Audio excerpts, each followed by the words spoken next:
এখন এগুলো হলো দেশি সজনা। এখন আমার গাছটা আপনারা দেখতে পাচ্ছেন কেটে ফেলে দিয়েছি।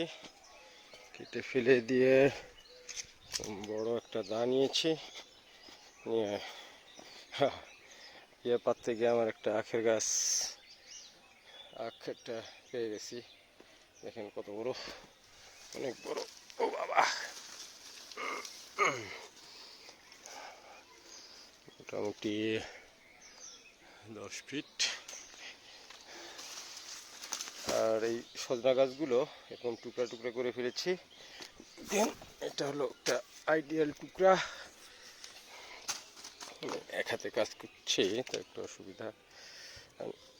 এটা আমি কী করবো, অলরেডি একটা এইভাবে গেড়ে দিয়েছি। এরকম গর্ত করবেন, গর্ত করার পর এখানে সার পাউশ যা যা দেওয়ার দিবেন, দিয়ে এটা এখানে দিবেন। দেওয়ার পর এগুলো ঢেকে দিবেন। আর এখানে যদি গোবর পান তাহলে লেপে দিবেন, যাতে এখানে পচে না যায়। না পেলেও অসুবিধা নেই, ঢেকে রাখলেই হবে। তারপর এই গাছটা হইতে ফলন আসতে, এটা যেহেতু দেশি সজনা গাছ, এবছর পাবো না, আর 2 বছর সময় লাগবে এবং গাছের ডালগুলো আকাশের দিকে উঠে যাবে। এই হলো দেশি সজনা গাছের বৈশিষ্ট্য।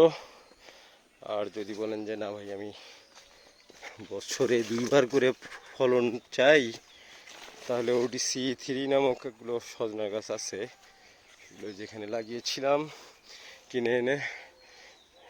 এই যে এটা হলো ODC-3 জাতের সজনার গাছ, কেমন বিশ্রী চেহারা আর মজা। আমার কাছে কিছু কি টমেটো, এগুলো চেরি টমেটো না, মজা পেয়েছি। ওয়াও, আঙ্গুরের মতো মনে হয়েছে। বললাম আমার আখের তারা। এটা কি ফল জানি একটা ধরেছে, এটা কি? ও নাইস, তেঁতুল গাছ। দেখা যাক পেঁপে